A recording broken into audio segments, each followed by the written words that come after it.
This video is made possible by our generous supporters on Patreon. Check out patreon.com/NWR for all the details.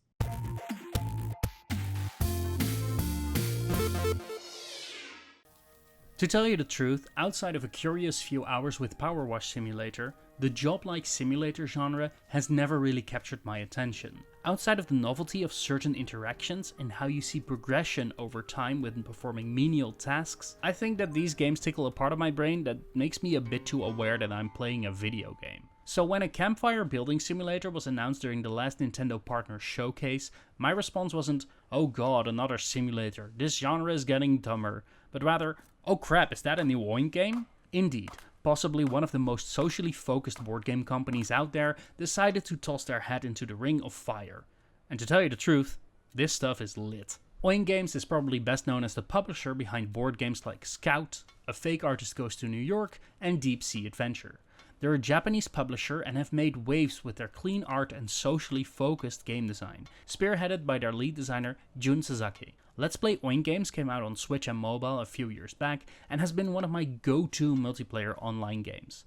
A simple but streamlined experience that has given me plenty of laughter and fun evenings with friends, both in digital and physical form. Chillin by the Fire translates this experience really well into a social activity that goes surprisingly deeper than you may expect. Upon starting a level, you are placed in front of a campfire with a single igniter and some logs spread across the ground. You can grab these logs with your tongs, bring them over to the chopping block, cut them down into smaller pieces, and proceed to lay them out in your fire pit. Ignite the starter, and watch the flames slowly spread onto your tactically laid out logs. The game is simply to keep your fire growing and going for as long as possible. You can add larger logs, which are a great source for increasing your fire, but take a long time to start to burn. Or cut logs down to little splinters, which can help you spread the core of your bonfire to the outer edges. You can also rotate and twist the logs with the directional buttons, allowing you to fill up gaps. The strength of the fire is indicated with a meter that goes up and down depending on how big the fire gets, and if logs start to burn up. Starting the fire is easy, but getting it to grow consistently is where the real challenge lies. While building the fire is pretty relaxing, it becomes a great social activity when played with friends. The game supports both online and local game share and game chat features, including the use of a camera for video support. That's right, you can play this with friends who don't own a copy of the game themselves.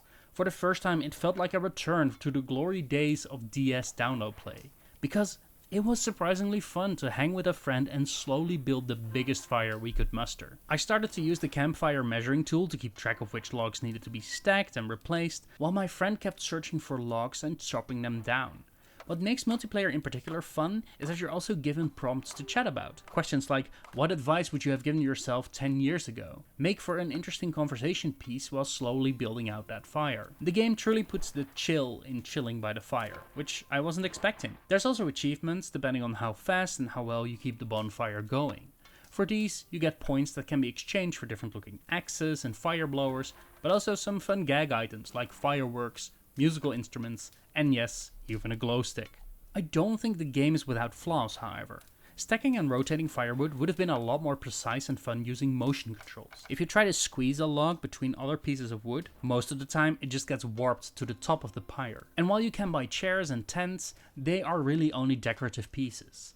Outside of chatting with friends or trying to get your fire to reach enormous levels, there isn't that much going on in this game, which frankly is fine. It's a laid-back activity that felt very zen in its approach. It's something you can put on in the background while hanging out with friends, or perhaps while watching a show on a different screen. This campfire simulator is probably the most extra a game of this scope and type can be, and yet its focus on social elements makes it a delight to return to. Oink Games decided to try something very different here, but has remained true to their design philosophy. No, I did not think I'd recommend a fire building simulator in 2025, but frankly, this one ignited something in me that I wasn't expecting. Now, how long will it take for true pyromaniacs to start speedrunning this game? This video is made possible by our generous supporters on Patreon. Did you know that Nintendo World Report is funded directly by fans like you? When you support Nintendo World Report on Patreon, you get immediate access to multiple exclusive podcasts every month, exclusive Discord channels, an early look at select content, and more, all for as little as $1 a month. Check out patreon.com/NWR for all the details.